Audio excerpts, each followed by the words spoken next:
guys, welcome back to my channel. Today's video is a drama school Q&A. I'm back with a drama school Q&A. I've done maybe like 3 or 4 of these, I'm not sure, but you guys still had more questions, so I'm just going to go ahead and answer them. I asked on my Instagram for any questions, and so if you want to get involved in videos in the future like this, then go check out my Instagram. I'll put it here. It's Kayleigh and you can ask questions or whatever, or if you just generally have any questions, you can ask me them on DM.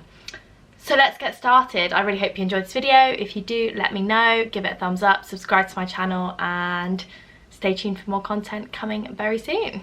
The first question we have today is, also I don't really know what I look like because I've not got my contact lenses in, so I hope I look okay. We hope. First question is, what is third year actually like? So I feel like maybe I've had a very different experience of third year just because of COVID and drama school in general, but third year is very busy for a start, and I think this is the case every year. You sort of just turn around one show, and then as soon as you finish that show you turn around another show, and it's very like fast paced compared to first and second year. You don't, at my drama school anyway, you don't have like classes in third year. You literally do the shows. As well as the shows, you do professional preparation. So we've had talks about like taxes, setting up our own company, spotlight, headshots, as well as doing all those things. And we've had workshops on self-taping, and we've had workshops on devising. So there's some extra things that we've had as well as rehearsing for our shows and doing our shows. We also do show reels, and then we do a showcase at the end of the year. So it's very busy, and it's basically just preparing you for when you leave, and you work sort of more as a professional than you did in first and second year when you're training. I don't know if there's anything else to say. It's just, it is very busy, and because I had this third lockdown, well actually the second and third lockdowns were both during my third year. We carried on doing lessons in the second lockdown in November, but in the third lockdown we weren't in at all, and we were doing a bit of online stuff but not masses. So because of that 3-month chunk being taken out, we're working even faster and like cramming things in and working later into the year. So I don't graduate until the end of July.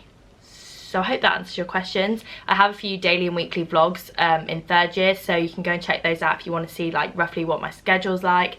But yeah, it's very busy and I'm exhausted all the time. So today it's actually bank holiday Monday, and I just have had the most chilled day and just spent so much time on my own, and it's just been amazing. But that's just the kind of person I am. So yeah. Next question. What is your social life like at drama school? Again, COVID has massively impacted this. This whole video is not going to be about COVID, but I am talking from experience of having half my degree through COVID. But I will talk about first year first. So in first year, my social life was popping. And I feel like that's the case for a lot of people in first year. I lived in halls and had loads of people around me who were great fun. My flat was such a party flat. We hosted pre's or flat parties pretty much every week, and it was great. I knew so many people in first year, like was meeting new people every week. We went for a night out solidly every week, if not sometimes Friday and Saturday nights we'd be doing things. It was crazy and it was so much fun. We would go to London on the weekend sometimes to watch shows or just for like day trips. First year it was great social life.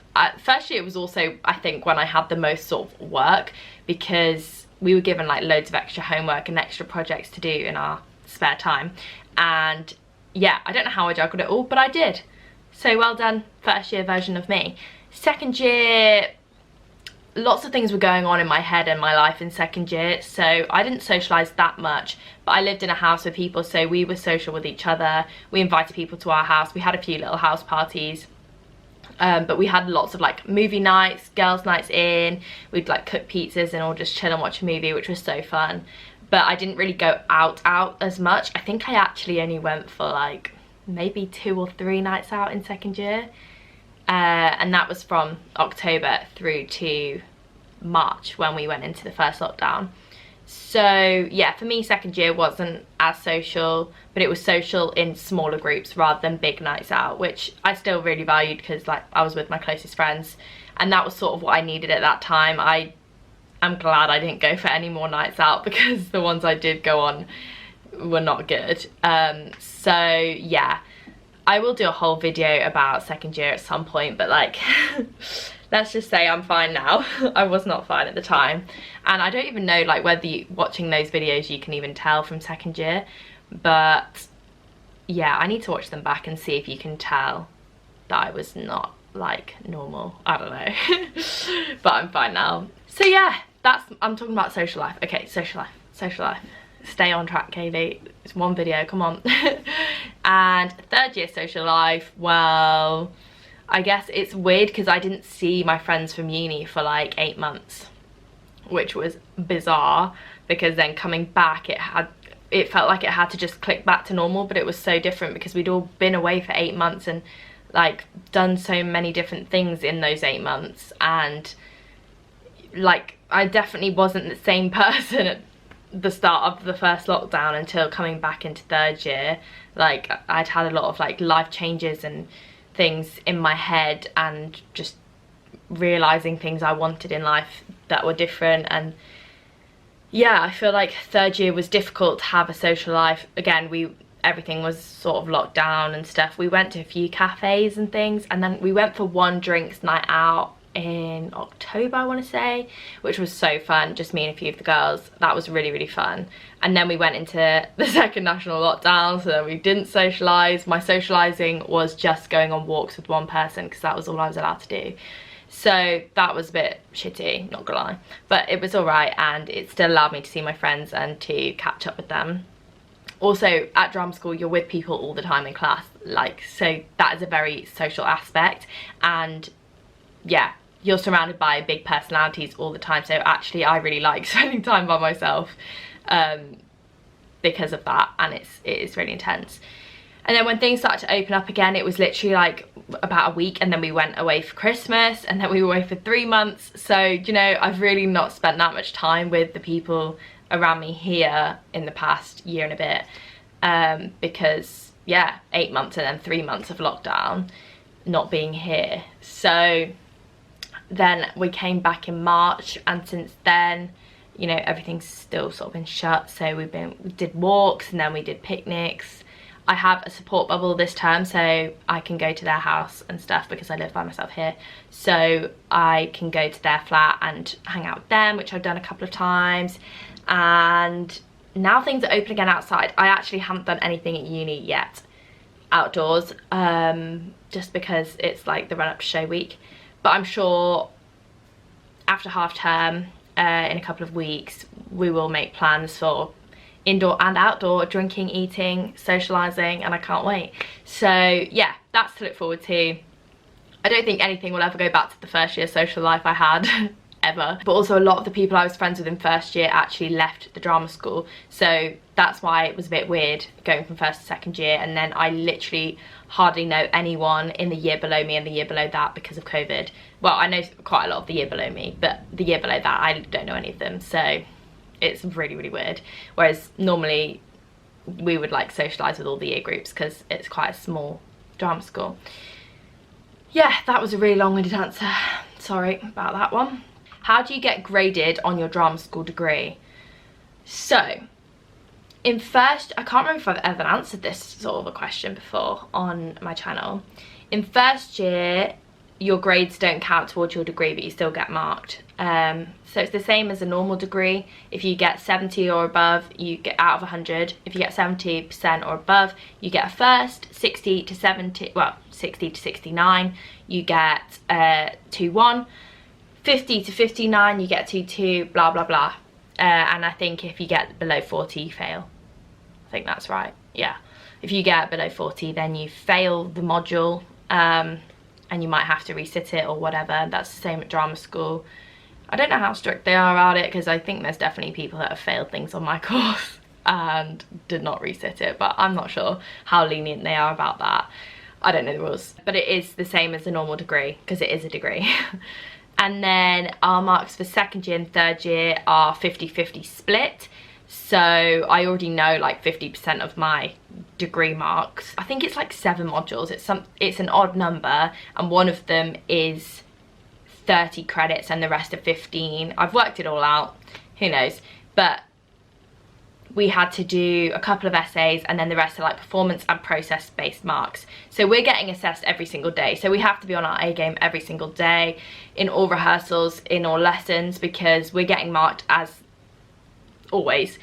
So you have to be on top form all the time, which is hard when you're tired, but you just have to keep going. And then we get marked on our performances, and usually the performance aspect is a higher weighting than the process marks, but you're still getting marked on your process. And then essays and sometimes presentations, it depends on the module. Then third year you get marked on the process and performance of each show, and you get marked on professional preparation, which includes those workshops I was talking about, and also our portfolios, which is basically like our dissertation, and that's like our CVs, our future goals, pictures from performances, how we're going to work to get to where we want to in the future, things like that. So I'm midway through doing that at the minute. It's just sort of a project that we're doing on the side of everything else, but that will get marked, and then it's 50-50 second and third year. Hope that makes sense. Let me know if it didn't. What is the most tiring thing about drama school? Wow. I guess it depends what kind of a person you are. I'm very much a routine, structured kind of person. So I actually really enjoy the Monday to Friday, 9 till 6, getting up early and having a very routine day and week. So I don't find that aspect tiring. What I find tiring is when that routine gets mixed around, which it does quite often. So if suddenly I have to stay, you know, in the evening as well as the whole day, or you know, if things just get jumbled around. So recently I've been tired because we've been going in on the weekends for different workshops and rehearsals as well as in the week, and I've been trying to have a social life. When I say like social life, I went home for like Easter and stuff, and that was just so tiring because I was getting trains everywhere, and yeah, that was really tiring. So that's what I find tiring, is when I try and do too many things as well as my degree. But you gotta have a fun life because you only live once, so that's why I do it. But yeah, I say when you've got extra things going on as well as the degree, it gets tiring. But the degree on its own, like, yeah, it's challenging and tiring in that sense, but I like that, and I like going to bed early and waking up early, so I find it enjoyable. But I know that other people don't like the early starts, but for me, I don't find it early starting at 9. So it just depends what kind of a person you are, really. And yeah, as well, some teachers and directors don't give you the same breaks that like the university structure has. So in first and second year, most of the time you have breaks always at the same time, but some teachers and some directors who come in don't stick to those as a way of their directing, and I know that some people find that really frustrating, but I'm not really that bothered. It can get a bit much sometimes if you literally have like a half an hour break in a full day, but we move, and the industry is probably going to be a lot tougher than that, so it's setting us up for a good future working in that way. What's a good second but related job to do to fund yourself when you're out of work? This is a really good question, so thank you for asking that, because I think people, like, I mean, we talk about it a lot at drama school because we're all now about to leave and we need to find jobs so we can actually, you know, eat and pay rent and stuff. So it depends what you're interested in. Obviously we're all actors, but people have different interests outside of acting as well. So if you're just talking about acting sort of related jobs, I would say working in a theatre is great because you're surrounded by like-minded people that love to watch theatre and be in theatre. So whether you're working at a bar or on a ticket desk, you're surrounded by it, and you never know who you're going to meet and who you're going to bump into. It's really good for networking. So in that sense, theatre in general, amazing. Maybe working as like a runner or something on a film set, having skills that mean you can do other things within theatre and film and TV, so you're surrounded by it but not necessarily acting, and then you'll meet people and then you might worm your way into the acting part.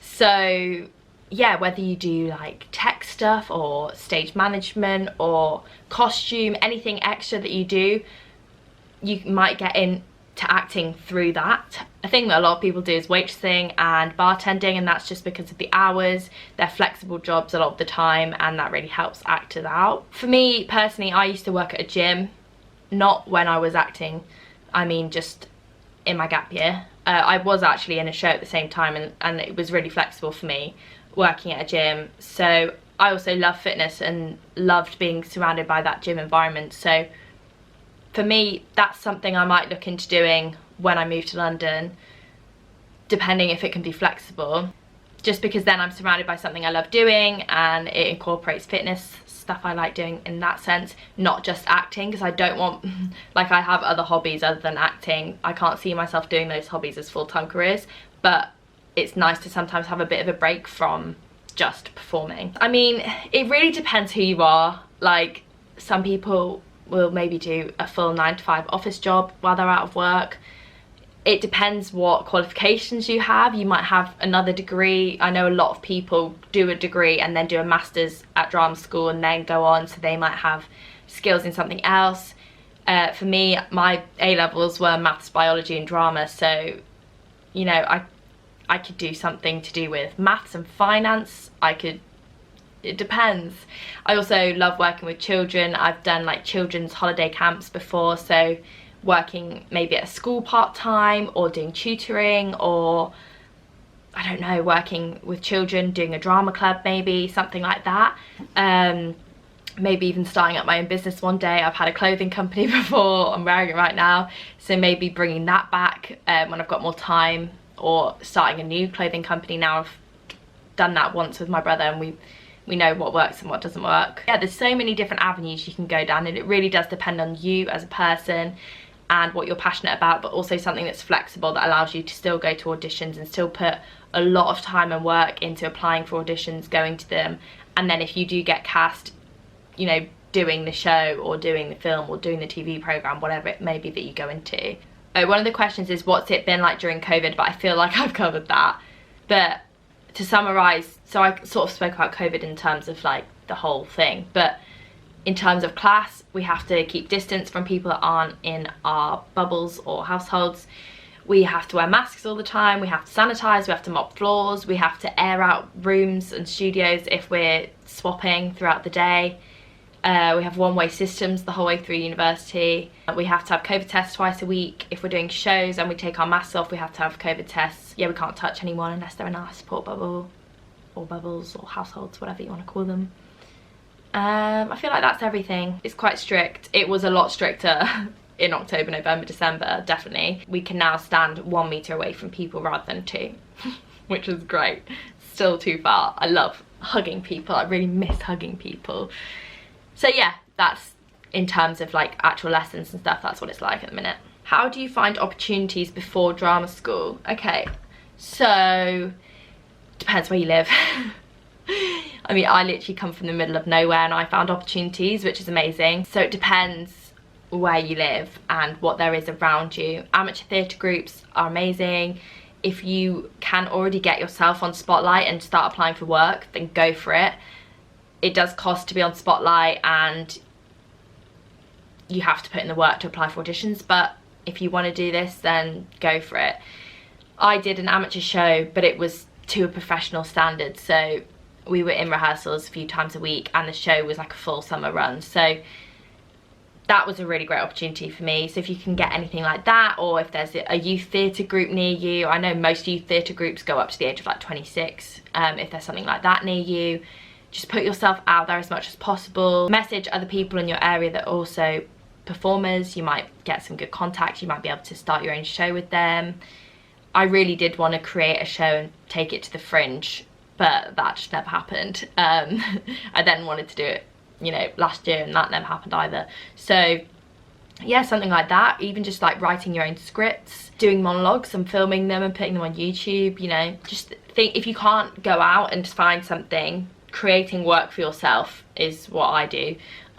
So I just sing songs randomly, I practice, I train in my room, and then sometimes put it on YouTube or whatever, and it's a good way to keep up your skills if you can't source them externally. If there's no groups near you or no shows going on or no auditions or anything like that, then create your own work and just have fun doing it. Do what you love doing. How many accents can you do? I don't really know, to be honest. I feel like I'm quite good at picking them up, so if I was to sit down and listen to somebody with an accent, I could probably pick it up. And then at drama school, working with articulation teachers, I find so enjoyable, and they explain certain sounds a lot easier in terms of articulation, so it's quite clear. But if I do it by myself, I find it a lot harder. You do have to just listen to a lot of speaking and then do it. But what I've got on my spotlight page of the accents I can do are my own accent, which is East Midlands, even though, I don't know, everyone from the East Midlands sounds different depending where you're from. But that's what we were told to put if we're told to put where we come from. So East Midlands, I've got received pronunciation, RP, which is like the Queen's English, standard English. Also heightened RP, which is just a bit more extravagant, lengthened sounds. I've got Yorkshire, I've got Cockney, I've got Essex, I've got Irish, Southern Irish, I've got Scottish, I've got general American, and I can't remember if I've put Southern American, but I can do Southern American, and I've put Australian. There are other accents that I can do, but I don't feel like if an audition was to come up for a TV series in Liverpudlian accent, I don't think I could sustain it for a whole like TV series shooting at the moment anyway. But the other accents, I feel like I can sustain them. Who knows whether I am any good at them. I feel like I can do them. I've put them on TikTok and people said they were alright, so yeah, I feel like you just have to have confidence with it and then people believe it. That's the truth of it, really. But I'm doing a Yorkshire accent at the moment in my show and I'm loving it. I just love it. I also have family from like all over the country, so I think that does actually help. And because I travel a lot, I meet people from all over the world and all over England as well. I've got friends literally left, right and centre, so I feel like I listen to people's accents that I know and that I've met around the world and different countries and different counties in England, and I like pick up on things that they say. So actually, if you want to learn an accent, meeting people from that area or picking someone specific and learning the way they say things is really useful, using verbatim. I did that with Scottish actually. What is it like working with professional directors? Okay, so I've worked with 2 professional directors in 3rd year so far. Absolutely really love working with both of them. I have gotten on with both of them so well. They've just been great to work with. They've trusted me with my ideas and really given me an opportunity, because I really wanted to do movement directing in both shows, and they've both given me the opportunities and chances to do that, and that makes me feel really nice because it's like they actually trust what I'm creating, which is nice to know that a professional thinks it's good. So it's really nice to be trusted with that, as well as working alongside them, taking on criticism. It's nice to be treated as a professional and work in a professional environment, because not all the time at drama school you are still a student a lot of the time. So yeah, it's been really nice to have that trust with them. Both of my directors have been great fun, as well as hardworking and quite not strict, but strict in the sense of the industry, which I love because that is the reality of it at the end of the day. But yeah, they've both been so fun, so nice. We've had a great experience both times, and both casts I've been in. Yeah, couldn't rate it enough. I have heard horror stories from other people, from the directors they've worked with before, not in my year group, but in past years. So I know that not everyone has the same experience that I've had, but I've had 2 absolutely amazing directors. So I can't be grateful enough for that, because I don't have any more directors after this. So that's crazy. And yeah, really loved working with both of them. I would love to like work with them or just stay in contact with them in the future as well, because it's just been so much fun. So yeah, it's a thumbs up from me. Somebody said, is there any tea to spill? Not that I'm gonna go into now, but maybe one day. There's not actually that much. There's a few things that have happened, but most of them happen in 1st and 2nd year, not really now. Life's going pretty chill at the moment. Drama school is pretty chill. There are difficult people to work with sometimes, but that's just life. It's not drama school specific, and you just have to grit your teeth and just smile it out.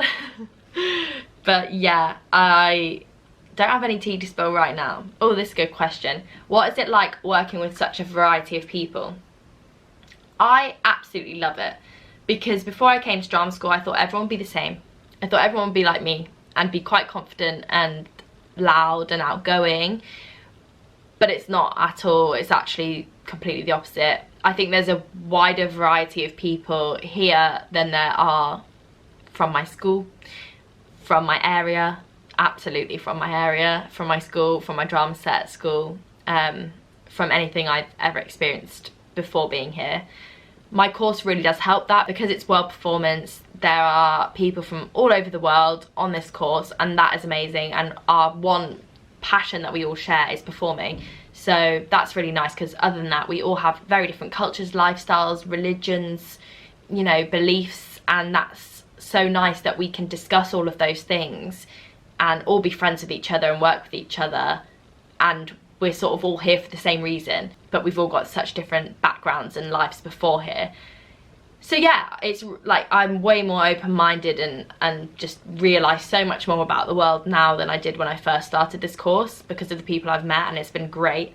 And I've got some lifelong friends here from all over the world who have just been amazing to work with. There are obviously some difficult people, but you know, I just don't even waste my time thinking about them sometimes, because it's just like, what's the point? They're not going to succeed in the industry, because if you're difficult to work with, you're not going to get anywhere, because no one wants someone difficult to work with. You just have to get on with it, and it's the same in any life situation. It's the same in any job. When I was working at the gym, it was the same. Like, there's just people everywhere like this in life, and it's no different at drama school. But yeah, I've loved working with a variety of people, because we've all got such different backgrounds and lifestyles and hobbies as well as this. We've got so much more to bring to the table. So when we're creating work, especially in this project and our next project, which is devising, we're all going to have so many ideas, and we're all going to have so many opinions and different things that we can bring to the table, which makes creating work so much easier, because we're all creative in different ways, and that's amazing. So yeah, thumbs up to that, because, you know, life would be so boring if we were all the same, and life would be so boring if a drama school picked out people that were all the same. And I know that does probably happen at some drama schools, but my course is so diverse and full of different personalities. Ooh, what is the toughest thing you have experienced or gone through at drama school? God, I don't know if this video is ready for... I don't know if I'm ready to say anything. I'm not talking about my own life. I'm forgetting my life outside of drama school. So we're just focusing on drama school. Toughest thing at drama school. Probably drama school online that I've gone through. I'd say that is the toughest thing I've gone through, because I cried. I skipped lessons. I actually sat in bed for a whole week and did nothing but watch movies on Netflix and eat chocolate, because I was just having such a boring time. I didn't like it, and I didn't want to do it, and I was just saying to my parents and my brother, I was like, I don't want to do it, that this isn't going to help my career. I don't want to do it. I was just in such a negative mindset about all of it. In the end, I did obviously do all the work. Otherwise I wouldn't have got into third year, like I would have failed. But yeah, that was so hard. Like, performing in front of people is hard at times.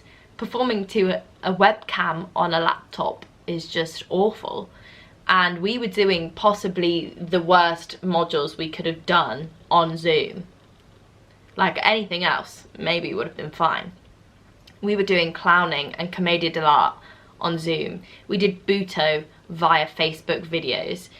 Like, these things are all things that are so, like, difficult to do at home. Like, clowning and commedia, you need audience reaction, you need people, and that was just so impossibly hard. At points I literally just gave up. I just thought, you know what, I'm not going to do well in this module, because I can't vibe with it, because I'm stood in my spare room and I'm talking to a laptop webcam with people in little boxes. They're all on mute. I have no response. I don't know if they find it funny. I just found it so hard. So yeah, I would say that was the hardest part of my degree, and just getting through those few months of doing it online.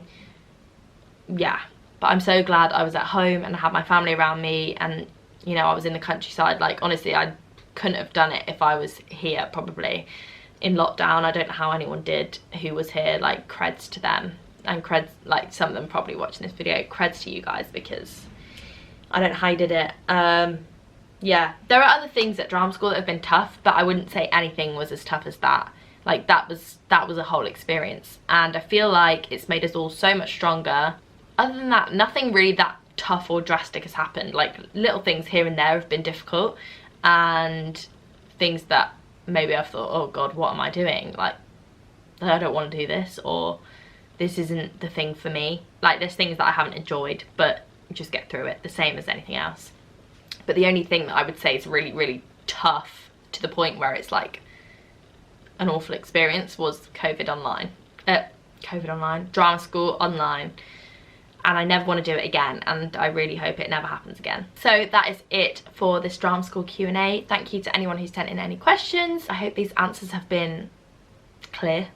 I do blabble a lot. When I get passionate about talking about something, I just can't stop. But this has been a nice little thing to do on my bank holiday Monday, because I'm not doing anything else.